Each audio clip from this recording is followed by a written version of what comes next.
Welcome to How We Work. I am so excited to be joined by author, speaker, leadership advisor, and renowned conscious leadership expert, Ginny Clarke. Ginny, that's a lot. I know, right? I've been out here a while. You do a lot, and I'm so excited for this conversation. Thank you. So as you know, we're Work Human, and we love to start every podcast by asking our guests about who they are as a human. So who are you, Ginny, as a human being? You know, it just so happens that's kind of where I live. I'm much more about who I am than what I do. I am someone who's been on a spiritual journey for over 30 years. I've been a corporate executive for over 30 years. I'm a mom of a son who's 20, almost 28, and a dog mom as well. And I'm purposeful. I'm committed at this stage of my life to really awakening people to the possibilities and not accepting what is and finding a more humane workplace. You know, it's so interesting that you introduced yourself that way because, you know, we Work Human have been doing research with Melissa Dawn Simpkins and the She Suite organization. And this word purpose is coming up so much this year, particularly as we talk about women and their careers and the choices they're making for their lives. So, yeah. Very, very nice. Okay. So now let's talk about your work. And it seems like they're really aligned, you know, who you are and what you do. So you are focused on helping cultivate what you call conscious leadership. That's right. And I'm so intrigued by that term and what that is. So can you explain to me and our listeners what you mean when you say conscious leadership? Yeah, I'll start by telling a quick story when it all sort of started to come together. I think this was the seed. I was an executive recruiter at Spencer Stuart, one of the world's largest search firms. And in my early days, I was initially a little intimidated that I'm going to be interviewing all these very senior, mostly white men. And I started interviewing them and I kind of went, that's it? After about a dozen. I just wasn't that impressed. I mean, the resumes were interesting, but the people didn't strike me. There wasn't anything that really made me say, that person has depth, you know? And then I met somebody who did really impress me and I was like, what is it that he had? And it was self-awareness. And as I mentioned, I had already started my spiritual journey, which the catalyst for that was losing my father in the early 90s. And he had been my coach and advisor, and I happened to have two amazing parents. So his death and then my mother's subsequent passing about 4 years later really shaped and pushed me into wanting to explore other realms of consciousness so that I could feel connected to my parents. And I realized that self-awareness, at least the way I see it, is the beginning. It's the precursor to building one's consciousness, becoming more aware of yourself, what's around you, and then eventually what you can't see, you know, what's in the non-physical. I'm not asking everybody to buy into this. Some of it sounds very new agey, but I think it's the future because AI can only do so much. Your consciousness can do more. Right, right. So I'm so intrigued though, because a couple of times now you've mentioned this spiritual journey. Yeah. And so if you don't mind, can you just tell us a little bit more about that? Sure. For me, as I said, it was losing my father. I was just devastated and really confused. He was such a grounding force in my life. And as luck would have it, as the universe, I believe that there are forces that benefit us if we tap into them. Yeah. And because I was so sort of vulnerable, let's get my hair done. My hairdresser said, you know, you just lost your dad. Go get a massage. Here's the guy that gives great massages. I'm like, okay, fine. Well, little did I know this wasn't just a masseuse. In fact, that doesn't even begin. This man is a healer, a shaman. He's got a degree in psychology, a degree in divinity. Yeah. And 30 years later, he has been a dear, dear friend and my spiritual guide. And so, you know, I've read countless books on spirituality, metaphysics, a little bit of psychology, but mostly around pushing the realm of consciousness. And so I meditate daily, and I want to bring some of this into the workplace because is I observed, especially when I got into the tech sector, Yeah. There's something missing Yes. desperately, and people are suffering in the workplace. Yeah. Thank you so much for sharing that. Personally, I've been thinking a lot about, spirituality in terms of African roots and Sure. how that has been colonized Yeah. out of being acceptable in quotation marks for people who can't see me. Yeah. So I really, really appreciate you sharing that. Yeah. So is conscious leadership about being self-aware? And how do you recommend that people start that journey for themselves? I'm chuckling only because it's hard to prescribe. I think a lot of people are there's a defining moment like what I went through where you're thrust into it. For a lot of people, something needs to happen. You hit rock bottom, you hit a big obstacle, and you just have to wake up. Others, I think, are just curious because they're not happy with what appears to be. And so when it comes to leadership, I'll integrate here some of the themes because as an executive recruiter, I was trained to be very methodical Right. about executing searches, about assessing candidates and determining who's good, better, and best, right, for the role. And especially when I got to Google, which, God bless them, they're a powerhouse, right? Yes.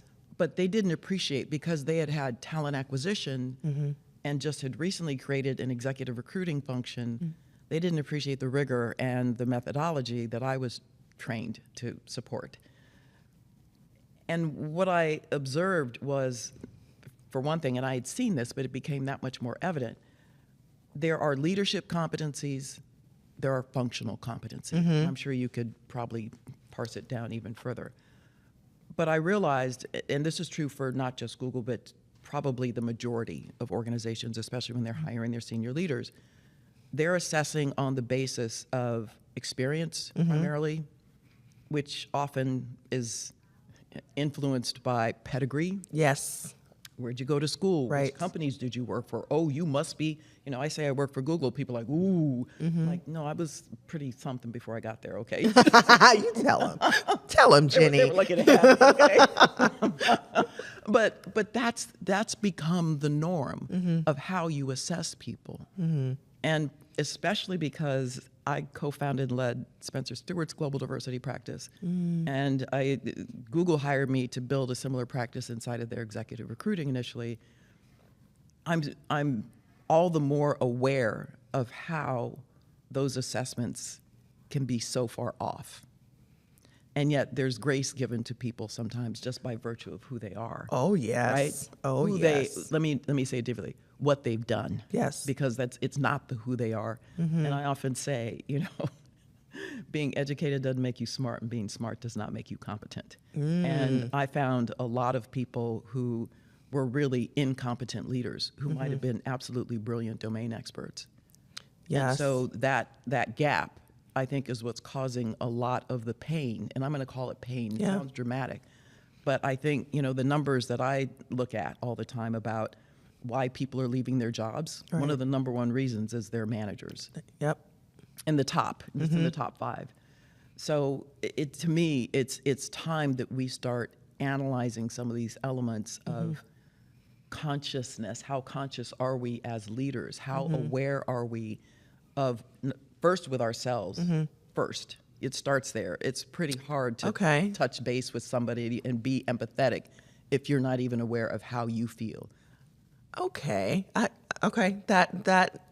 That it was very illustrative. Like my mind is going. But can you paint a further picture for us when you're thinking about a conscious leader? How do they show up, behave compared to somebody who is not a conscious leader? I'll jump to, I created a podcast before I left Google in 2020. And it's called Fifth Dimensional Leadership. Okay. And the fifth dimension of consciousness is around unity, love, all these things. And I created the 5 dimensions of conscious leaders. So bear with me. I'm going to just run through Oh, them. I love this stuff. Go ahead. The first one is know yourself. Speak your truth. Inspire love. Expand consciousness. and activate, and mastery.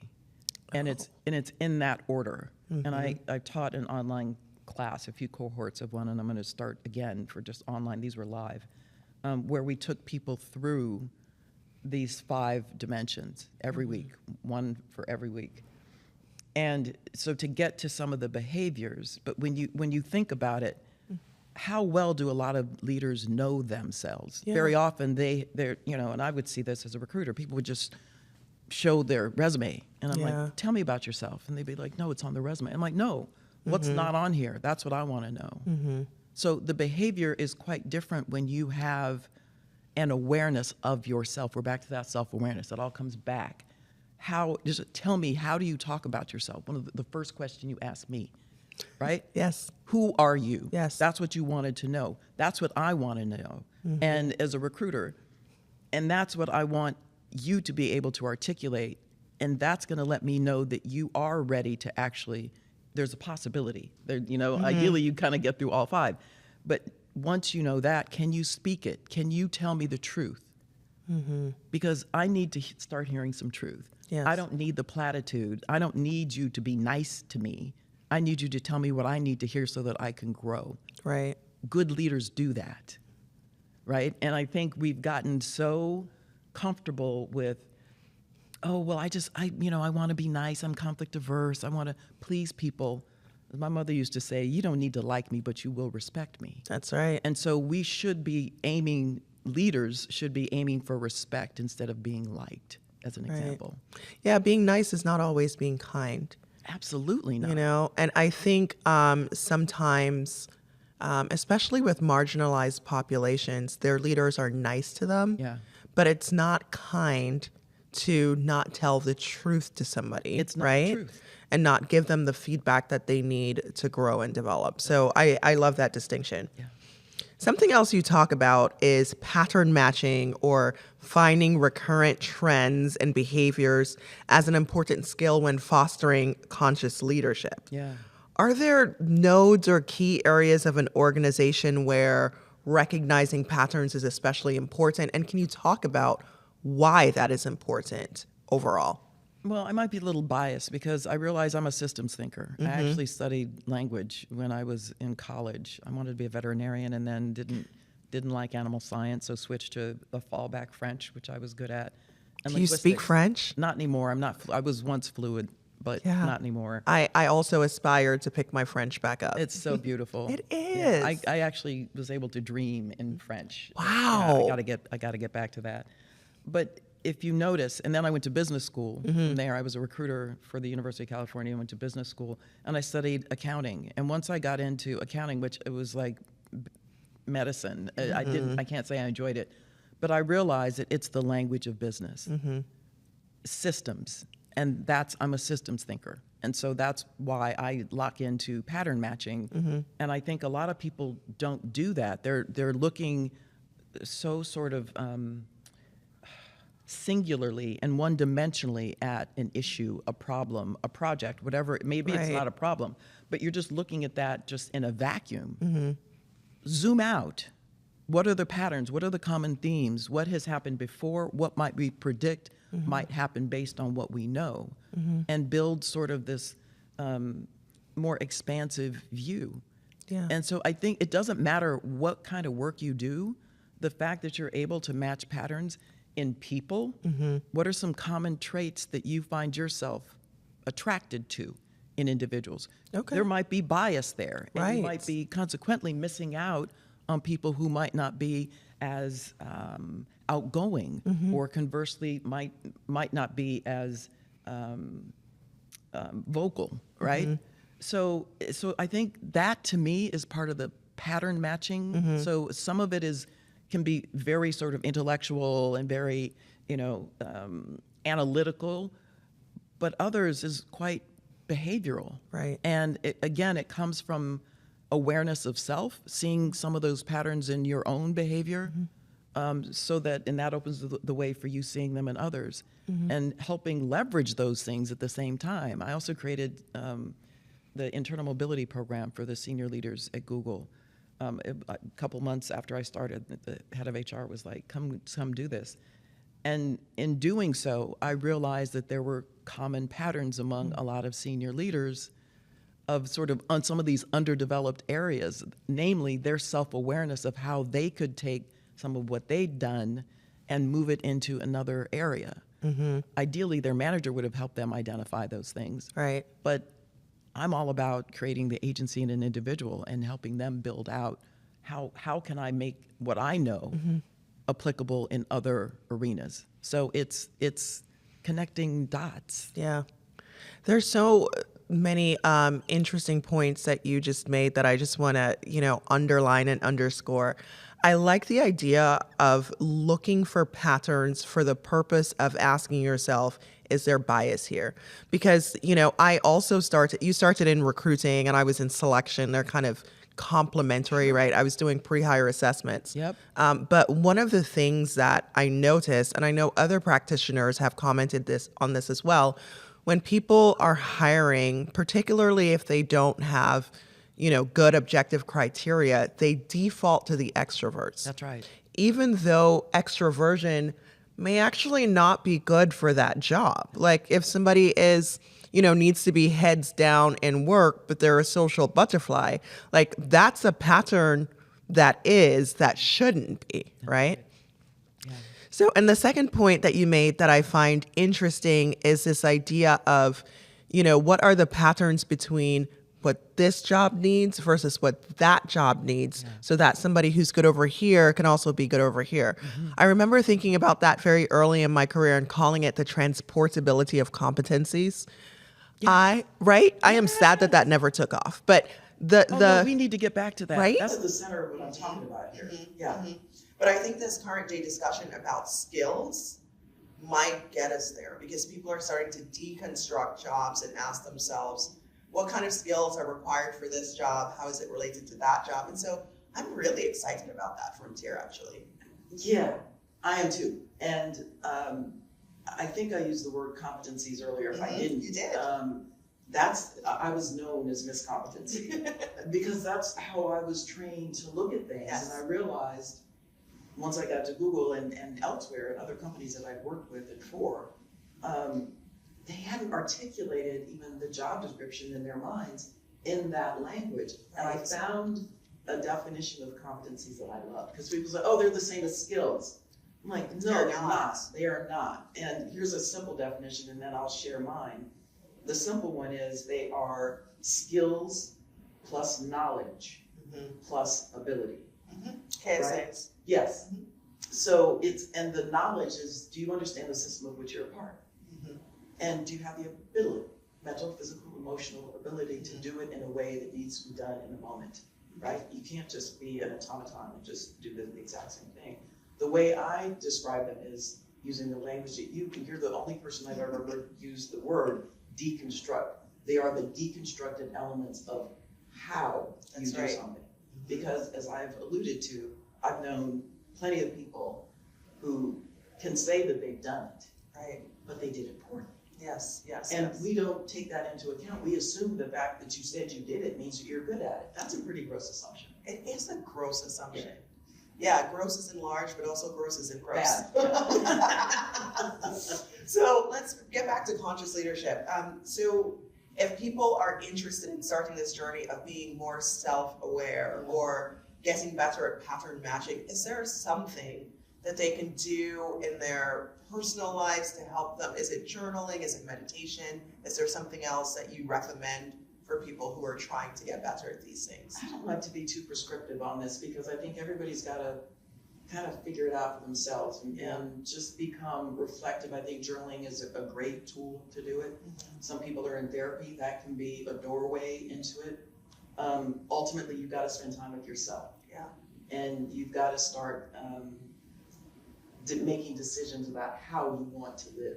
There's the how again, right? It's not the what, but the how. And you decide, who are you going to be around? Are you going to stay in this job? Are you meeting your needs? It starts with you, and I think especially for women, we are always in the mind of putting other people first and thinking of ourselves last. And so I think that's one of the things for women that you have to get to first, to say, I need space. I need to just be with myself write some things down, figure it out, sit with my bestie if that's what it takes, and talk through some things that I need to know myself better. I'm back to that. Yeah. Know yourself, speak your truth, and start articulating that and telling people what you're about and what boundaries you have, what you will and will not do, and learn to say no. I love that advice. Thank you so much. Yeah. Something else that you talk about as you talk about conscious leadership is this idea of mentorship. Mm-hmm. Do you have any advice for someone looking for a mentor, and what would that advice be? The advice is, I have so many people ask me, based on social media, will I be their mentor? It's like, I don't know you, I don't work with you, I don't live near you. I'm flattered, but get somebody who's in a space that you want to work in if they're not already there. Understand it's not a relationship that might last forever. I think people want to glom onto someone. Be clear about what it is that you want to learn and what you want exposure to and what you want some advice on. That's what you're looking for. So look close by in your organization and outside of your organization. Maybe it's through a professional association that young folks should be getting involved in. And I'm not seeing that to the extent that I saw it when I was coming out of business school, as an example. But that's where you find like-minded people, and you can expand your awareness of a particular function or sector that is of interest to you. So I think that's important, and then move on, right? It's not a forever thing. Get what you need, move on, and pay it forward. Be a mentor to some of the young folks. I love that. What is your perspective on how mentor relationships should be constructed in terms of demographics, like women mentoring women versus having a male mentor, or, your same race or ethnicity versus different? Yeah, I'm sure there's statistics on that. I think there are advantages to all, and maybe you have a few different people. I wrote a book that came out in 2011 called Career Mapping, Charting Your Course in the New World of Work, and in it I talk about the 8 different kinds of people who should be in your network. And they include mentors, sponsors, advisors, recruiters, friends. Yeah. So there are a lot of different people that you need to be able to go to and consciously cultivate relationships with. And this isn't for the sake of job hunting, because a lot of people are just mind their own business and live in a little bubble until they decide they need a job or get fired. And wake up and go, oh, now what do I do? And who should I be talking to? Yeah. You should have been cultivating these relationships all along so that you're staying current. Yeah.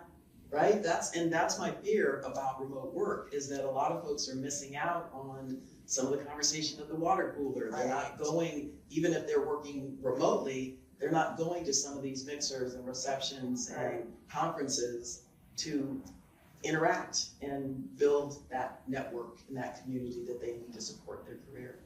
Yeah, so that was a bit of a leading question, because we did some research with the She-Suite, and as part of that research, we started out interviewing women and talking to them about things like mentorship.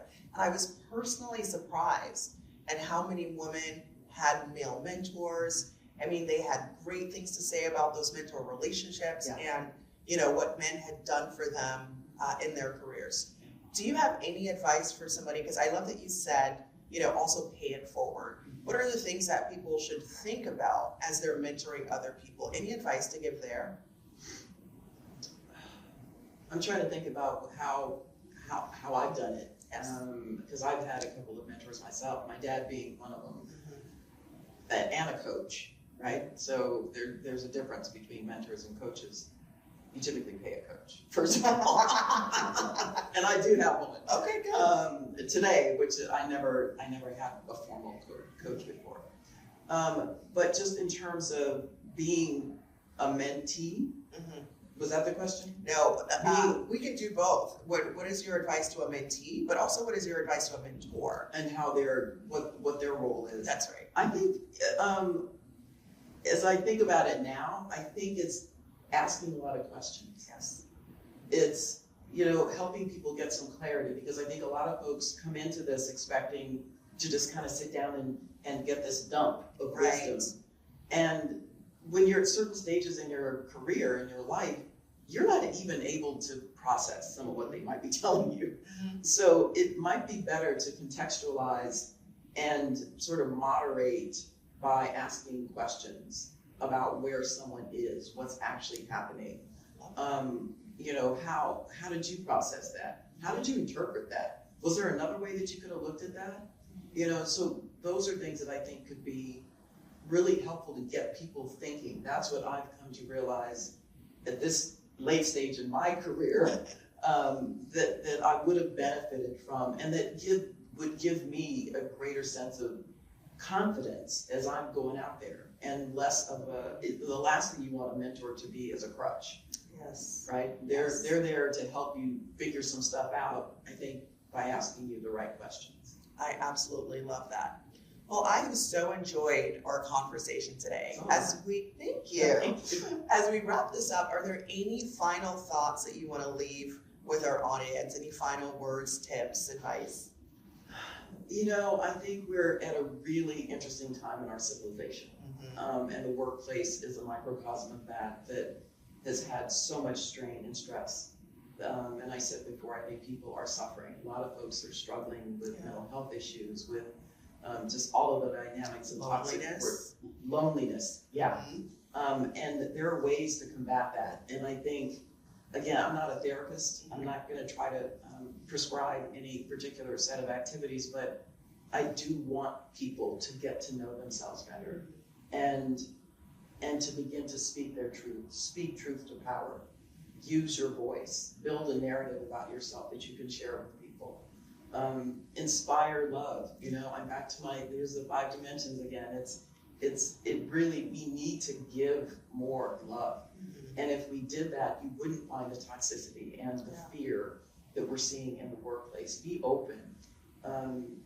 It doesn't have to be this way. And I think I just talked in terms of the 5% of leaders in an organization and the 95.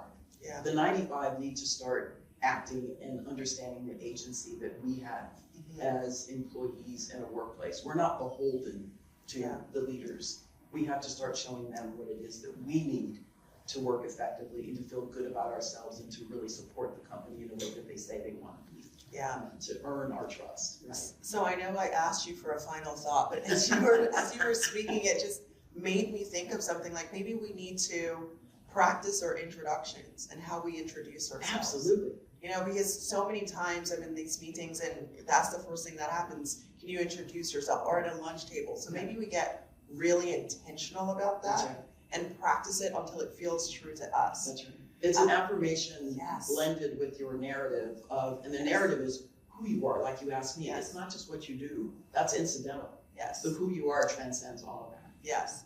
Another thing that I did that was super helpful, Lovia Jai Jones talks about an oriki, which is a Nigerian tradition, and it's like your personal hype song. And she has, her oriki in her book, Professional Troublemaker.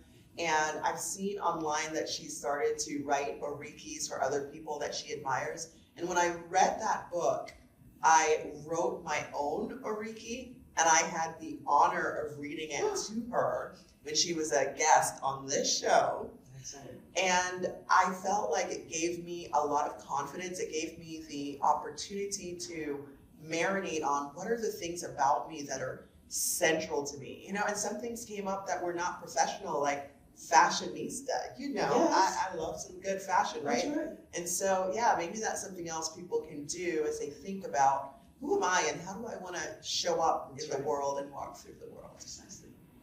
Thank you so much for this. This has been fabulous. My pleasure. Thank you for having me. Thank you.